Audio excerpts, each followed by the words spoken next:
All right, closing out Cannes. Hopefully, we have some attention span still left for this amazing panel. Welcome, everybody. I'm Gabrielle Heyman. I'm VP of Partnerships, as I said, for Zynga. We're one of the largest video game companies. We have such a diverse group of panelists here. So this is all about what happened at Cannes, what's your closing thoughts on everything you've taken in this week.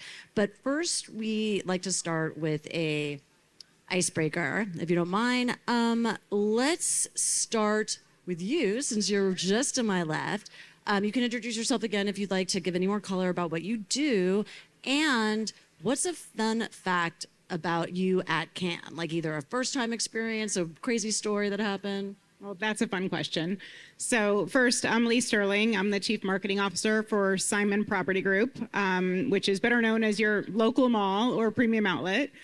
We have over 200 properties in the U.S. You'll know Woodbury Common, you'll know Roosevelt Field, Lenox Square, pretty much every market across the country we're in. So you may not know the name Simon, but you certainly know your local shopping center.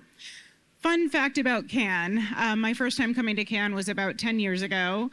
I had entered a campaign for a Cannes Lion, first time the company had ever done that, and we made the short list of finalists. And I was on a mission to get here, but actually going for a Cannes Lion is not something that our industry typically does. So I was asked to go very inexpensively. So I was really diligent about finding a inexpensive Airbnb. And I get to the Airbnb and it was horrendous. It was dirty. It was in an unsafe area. And I was like, I can't stay here. What am I going to do? And I took my suitcase and I started rolling down and I went down the Crescent and I walked into the Hotel Martinez and I was like, you've got to have a cancellation. And I got a room, which is pretty amazing. So I went from probably the worst possible accommodations to the best possible accommodations on my first trip. I think a little known secret of Cannes is that a lot of availability happens the day before. Well, I did not know, but I found out. Hey, I'm Domenic, DiMeglio. I head up marketing data for Paramount Streaming, so that includes Paramount Plus and Pluto TV. And I think for me, probably the big highlight I've had for Cannes over the years was getting the chance to see the Foo Fighters on the beach here a couple of years ago. It was absolutely incredible. A big fan, and you get a mixed, you don't know what you're going to get sometimes when you see artists at something like this, but I think Dave Grohl only has one speed, so it was pretty incredible experience. Hi everyone, I'm Joy Allen-Altimare. I'm the global CMO of Saucony. Some of you may pronounce it Saucony, same company, same shoe. I think this is my first time in Cannes since before COVID, and I think for me, what's been interesting this time around is there's a lot. It's a lot more business being done, and a lot more intentional conversations around what we can do from a media perspective, from an advertising perspective. I think maybe I was younger when I came, so I was doing a lot more partying, but I feel like I've gone to bed before 11 every night and really just having really amazing conversations to move business forward. So I'm super excited about that. Hi, everyone. I'm John Stimmel. I'm Chief Investment Officer at Havas. Mine was more of a lesson learned this week. So when you're going to a meeting and it says it's a 10-minute walk, Google Maps doesn't show you terrain. So Amazon had this wonderful event at the top of a mountain. You can see the castle all the way up. And so once you're committed to that and you're hiking up all the way to the top, that read the notes in the invite to understand exactly where you're going and to understand the terrain before you set on that journey, because it took me about 20 minutes to kind of dry out by the time I got there, which I'm sure you've all done this week as well. Yeah, I think it's acceptable to be dripping in sweat at Cannes because there's just no alternative there. Okay, well, let's continue with you. So out of all this 5 days of programming or 4 days, what were the most surprising insights or any takeaways, inspiration? And also, is there anything you've learned here that could actually impact the second half of this year? So I think what has been incredibly encouraging is all the partners that we had met with is this idea of interoperability of their existing data and tech and how we can support those initiatives through our media investment, which is something we are going to relook at in terms of our existing data set, our converged operating system, which kind of is our end-to-end planning, audience building, optimization, and activation system. We have a core set of SSPs and DSPs, but I think what's happening now as the business is kind of converging in on itself, like the most recent announcement with Roku and Amazon, which used to be competitors, are doing something really cool in terms of being able to leverage that DSP through Amazon itself.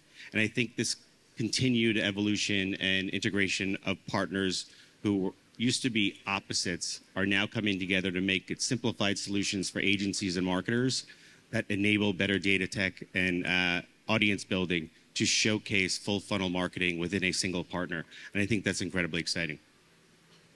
I think for me, we have really 3 business imperatives at Saucony, and one of them is really understanding the power of the female dollar and unlocking her to actually propel growth for the future as we go into lifestyle.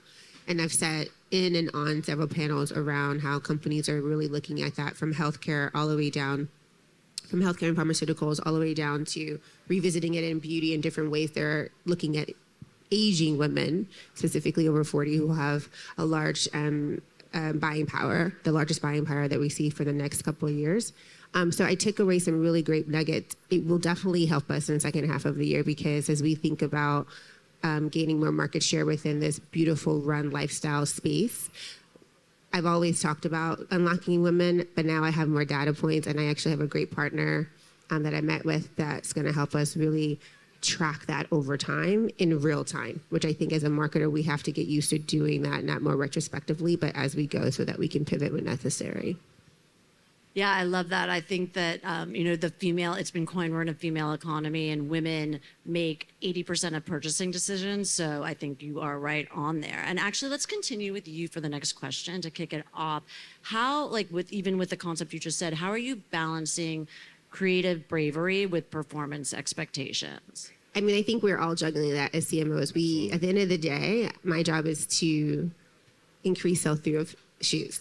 And so I think we have taken a step back first to say, what are our core values and how do they connect with our core consumer? We have a consumer that historically has been much older, male, and white, and we're trying to specifically go after a younger, more diverse consumer who has equal buying power. And so we balance it by saying, what is our core objective? It always starts, we all know, with the brief, the business brief, but then pull that in through the creative brief and making sure that the entire team, not just the brand managers that sit under me, but my creative team understand this is the objective. This is what we'll be judging, not just brand heat and brand health, which is always great from awareness, but is it selling through? Are we making conversions in D2C? I think educating the entire team, not just the finance or brand managing team, but the creative team, the social team, the content team, educating them on the overall business objective and having them sit with it makes the work better, makes the creative better, so you can have the brave or the I call it the cojones to actually go do a big idea, but also making sure that it's going to drive and have impact. Yeah, and continuing on a similar line, Domenic, if Cannes is a place where we're supposed to see future thinking and future thinking brands stand out, what's a bold bet or a long-term priority that you're going to bring back home? Yeah, I mean, I'm not sure if it's a bold bet, but from a long-term priority, we talk a lot. I mean, AI's been everywhere here at Cannes, and even preceding it, I think here for me was validating in terms of the way we've been thinking about it, right? We want to put the best tech, the best data, the best tools in the hands of our teams, especially the creative team, but really across the discipline. And how do we continue to work to make sure that we're balancing both the sort of tech and the tools while still inspiring the team to be creative, have that creative bravery, and to really do the things they can do to create content and marketing to connect with audiences and break through so much noise out there. So that for me is something that's really validating, and also just continuing to sort of balance that proverbial art and science and don't over-rotate towards the tech. Yes, I agree. I think we need to bring the creativity back to the whole programmatic, efficiency, AI-enabled buying, all of those things. Lee, with culture moving faster than ever, what role does brand storytelling play in maintaining relevance, especially across diverse platforms and audiences? Yeah, well, marketing 101, you got to get your story right first, right? And getting your story right means truly understanding your audience and understanding your product. That's core. At Simon, I've spent the last 2 years as CMO really revamping our storytelling strategy and shifting the focus away from, fashion, like very transactional type messaging, more toward the experience of what you can discover when you come to a shopping center, what stores we have, yes, but also what restaurants, what experiences, that piece, like the retail piece, but also that sense of connection and togetherness that you experience when you're at the property. So we did a campaign last year that I'm very proud of that I would love to be able to share. So we'll cue up the quick video. But before we play it, it was called Meet Me at the Mall. And we remade a very popular song that you will all recognize. And I'm going to warn you right now, we're going to play the commercial and it's going to get stuck in your head. But it's a remake of the song Don't You Forget About Me by Simple Minds. So we'll play it and then I'll talk a little bit more about the approach.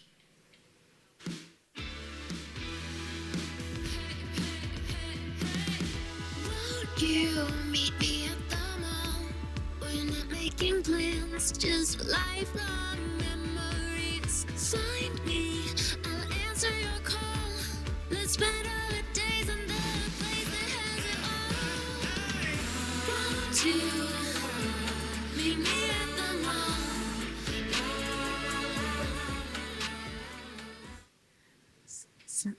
Thank you. That will be in your head for the rest of the afternoon. I'm sorry, but I play it because this was our attempt at bringing the generations together, right? Gen X and Boomers, remember the mall from their heyday when we were growing up. The mall was the place to be. And the funny thing is that the mall still is the place to be for Gen Z. They love the mall. Yet we had this negative narrative out there that the malls were not relevant anymore, which is so far from the truth. So this campaign was a first attempt at trying to shift that narrative that malls are the place to be. They've modernized. They've got a great story to tell. They're places that you can connect and be with people. So getting that story right is key. And what I'm focused on now and what I've heard here in Cannes is what's the next iteration of that? How do we keep that messaging going, that there's always something new to discover in real life? And I am inspired by everything going on around us. We have every, digital media and tech company here activating in real life, right? So it's kind of ironic. So that's what our vendors do. They give places for people to connect every day. And I'm excited about the use of data and technology to make this even more on point, to communicate always on storytelling to reach our various different target audiences. All right, so and by the way, every time I go to the mall, it's packed. So this idea that the mall is dead is crazy. I feel like it's a past thing now. Everyone wants to be together post-COVID. So I'm glad you. John, from a media investment perspective, has Cannes shifted any thinking about trying newer platforms, formats, things does it change anything about immersive experiences or retail media or anything new, anything surprising? Yeah, so I think we have kind of looked at community marketing in a different way in terms of the connections locally and hyper-locally on interests as well as location. That has kind of reframed how we look at overall marketing.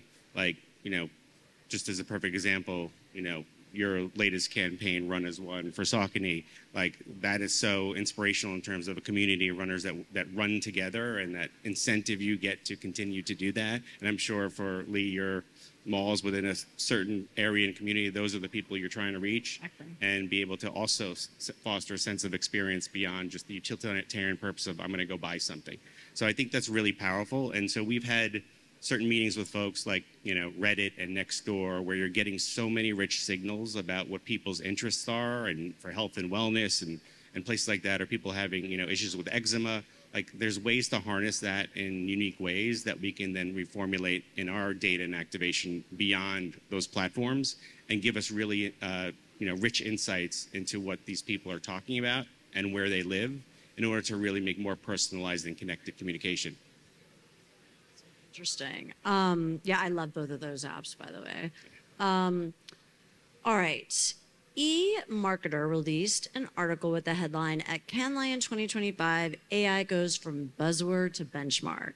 So it's no longer just a buzzword, it's the centerpiece of so many marketing activations and everything we do here. Dom, what practical and real-world applications of AI-related creative or marketing processes have you learned at Cannes this year? Yeah, I would say one thing on the eMarketer headline. I think absolutely AI is critical, but I would say I don't know that it's quite the centerpiece. At least from my POV, I think our teams are still the centerpiece, the people, right? And it's about us enabling them on every dimension we can, and AI is going to be a game-changing one of those. But I think it really does start with the talent, and especially as the tech becomes commoditized over time, I think that the talent that we're able to cultivate, not just creatively, but across the marketing discipline, is where you're going to really see the special sauce come in terms of leveraging the tech. And then I think for us, we're trying to infuse it at every stage of the campaign.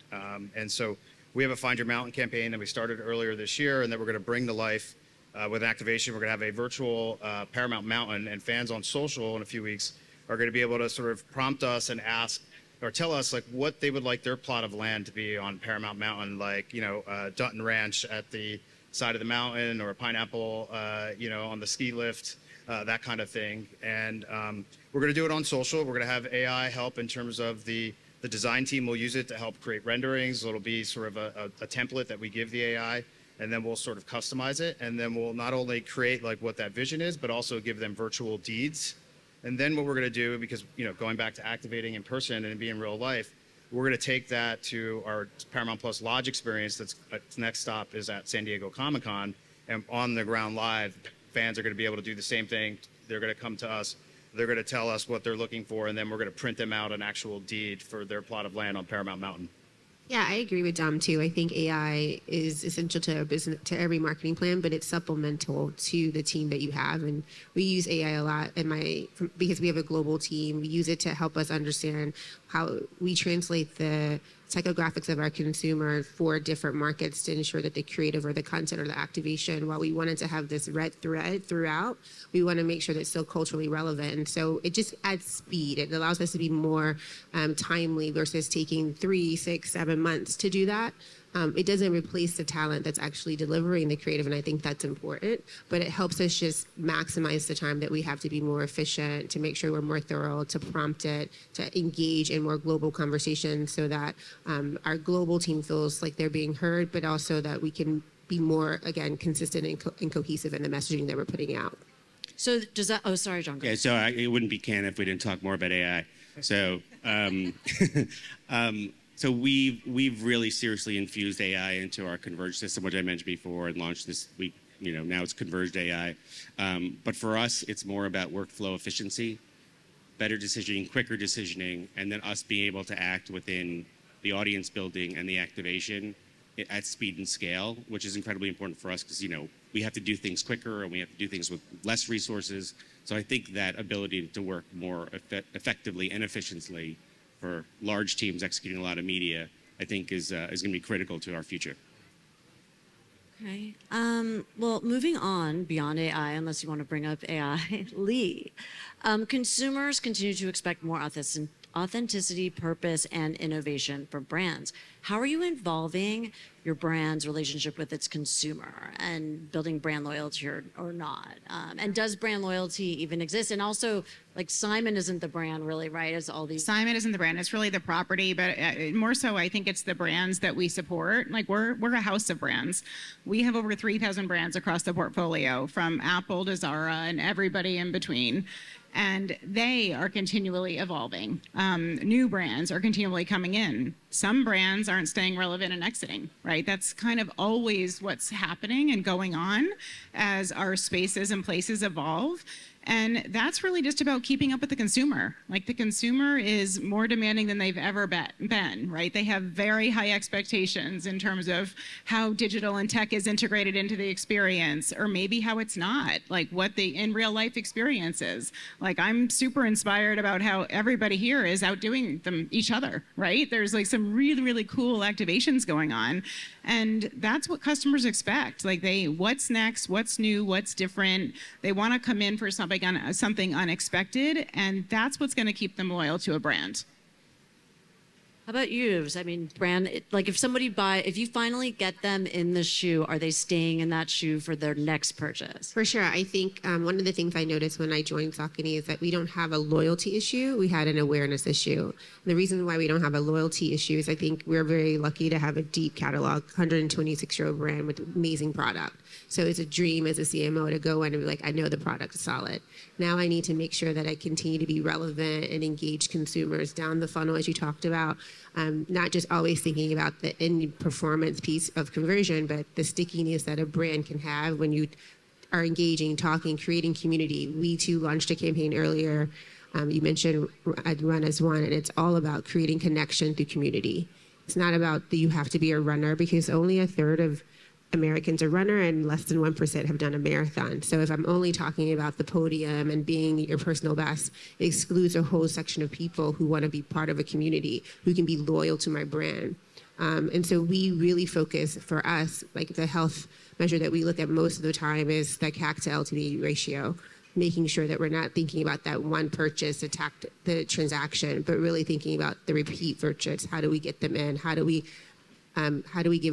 dress the entire family from a shoe perspective? And it's a key focus for us moving forward, because I think so many brands they die out because they're just thinking about that one interaction, and we want to make sure that we are a brand that's essential to their life. Yeah, I'll just build on that a little bit about the connection to community, because there was a big announcement this week by Netflix about the Netflix house that's opening at a couple of shopping centers, including a Simon Center outside of Philadelphia, King of Prussia. And Netflix house is all about having that experience always on. So they had done some of these pop-up experiences here and there, popping up at different events, but they want an always-on presence that they can just refresh and update with whatever is relevant for the time, whatever show might be trending. So, and then they're appealing to the different audiences behind each show. So whether it's Wednesday or Stranger Things, the experience will refresh over time. They have a cafe inside of Netflix house. So look for that. That's opening in November. Pretty exciting development from Netflix for sure. It's cool. All right, so I only have one more question left, and I don't know if we're doing audience Q&A, but let's see here. This is about the role of the CMO. And, there's so much. So this is for the ladies, the CMOs on the panel. There is so much talk, and you too, and Domenic. There's so much talk about the tenure of a CMO being like the shortest it's ever been, and how important it is to be like reporting into the CFO to justify budgets and all of these things. How do you see the role of the CMO evolving? I mean, I thought it was really interesting 2 panels ago. I don't know if anyone was here for Mars, but he was saying how, we have to have legal in the room, and we have to, it's just a different, and always have the data people in the room now. So how are you experiencing? Why don't we start with Dom, since I was so rude to leave you off? Fair enough. I think for us, especially because we're a direct-to-consumer business, I think the role of the CMO for us, or for me, has been evolving more to be a chief growth officer. I think there's so much under our purview, and we're accountable to driving the business metrics forward. Obviously, it's a collaboration across the entire team, but in terms of getting viewers to come to our apps, people to sign up for our services, that's a core function of what we're doing in terms of trying to drive growth. And, in talking to a number of CMOs out there, it feels like the role is changing to be more of a chief business officer or chief growth officer, where you have to be multidisciplined. And to your point, having legal in the room, understanding sort of how to connect with your CFO and be able to translate, from brand to lower funnel, translate how your efforts are resulting in business outcomes. And so I do think it's, in a fun way, making the CMO role even more multidimensional. Does that mean that it's going from cost center to revenue center, basically? I was actually going to say, in previous roles, while I've had this function, my title has been Chief Revenue Officer.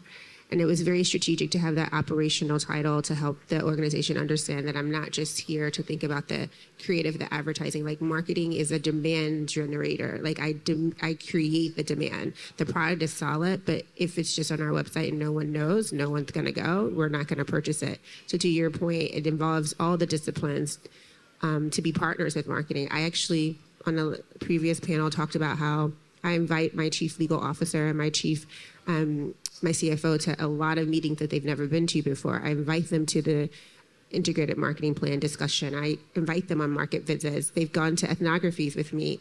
Why? Because they need to move from rational to also understand the emotional piece that we're trying to do with consumers. My job is multifold. It's to drive demand, but also to be an internal educator to my organization around how marketing has evolved over the last 2 decades. I mean, I don't see it as necessarily changing. It's evolving, just like it always has. Like, the role always evolves, but at the end of the day, like, the marketers are the storytellers, right? And we are also the glue, and we support collaboration across the organization because we help tell the stories in a simple way to other teams that may not quite understand it, and understand that story might need to adapt for legal. So when we're trying to sell in digital and AI and what we want to do there, we're going to have to tell that story to our chief legal officer a little differently than we might tell it to our chief financial officer, for example. So I think marketing, we need to evolve our storytelling. We need to get more tech savvy, and we need to understand the complex world of AI, and it's quite overwhelming to do that, and then be able to understand it in simplistic terms to bring the rest of the organization along. Are you relying on people to help you? Like you were saying, it's so complex. Do you have like your... I wish I had more resources to do it. Don't we all, right? But yeah, I think we need some specialized resources to support in that effort for sure. Yeah. All right. We have 3 minutes left. BI, are we opening to questions? Because in my notes it says opening to audience questions. Audience, we have a question. Do we have a microphone? You can yell and I'll repeat it, but I am hard of hearing, so yell loudly, please. My question was for Joy. I'm a huge fan of y'all, so I am a runner as well. How do you stay relevant amongst like the younger generation, especially with the competitors you have?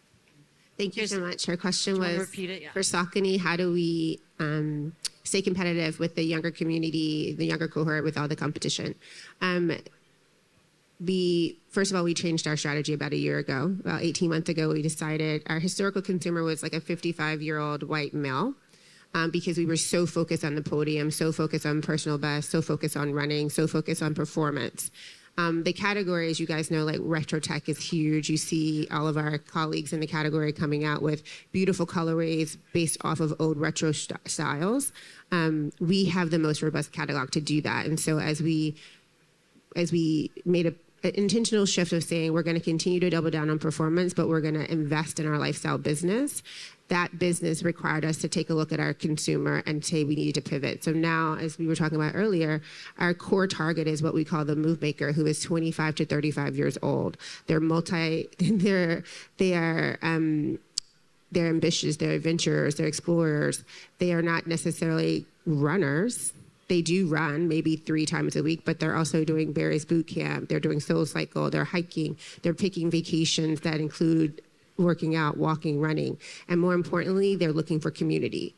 They're looking for connections through community. So that's why run crews are huge. That's why we see Strava just acquiring another company so they can expand their breadth. So we decided as a company it was important for our longevity of our business to pivot. And we compete because, one, the product is amazing. People love it. I've seen so many people wear Saucony here.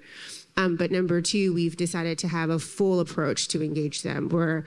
Run as One is not just a campaign line. It's really kind of our compass and the way that we go after and talk to consumers. It's kind of keeping us focused on making sure that we're not denying our past and heritage of performance, but really going after the younger consumer and showing up where they already are. So we're just doing it inch by inch, city by city. I think it's working. So we're very excited to keep going. Are you afraid to alienate your core consumer? No, I think we were talking about this earlier, and you obviously would know better, John. There's so many different channels to talk to every single part of our target audience. Our big brand building, obviously, that work resonates mostly with the younger consumer, but it doesn't alienate because I think everybody wants a sense of belonging, of togetherness, no matter how old you are. But we use some of those tried and true performance tactics to continue to engage we call them the historical consumer. Yeah, and it's an interesting thing because it's like if you stay 55 plus in a way, you could think, oh, well, my consumers are going to be dead in 30 or 40 years. But then again, hey, I'm 50 plus. So, but then again, like you have new consumers all the time too that are becoming that age too. But you can also have people like in a lifespan, you know. We see the household purchasing, so we see it's influencing both ways. We hear so many stories about consumers saying, I went home and my dad was like, I wear Saucony, but he wears the performance shoe, and then I introduced him to the lifestyle shoe, and now he wears them both. So it's working in a way that we didn't anticipate, but that's why you listen to your consumer. All right, well, I think we're at time, unless someone was dying to chime in with one last thought. So thank you so much, and everyone get home safely. Thank you. Thank you.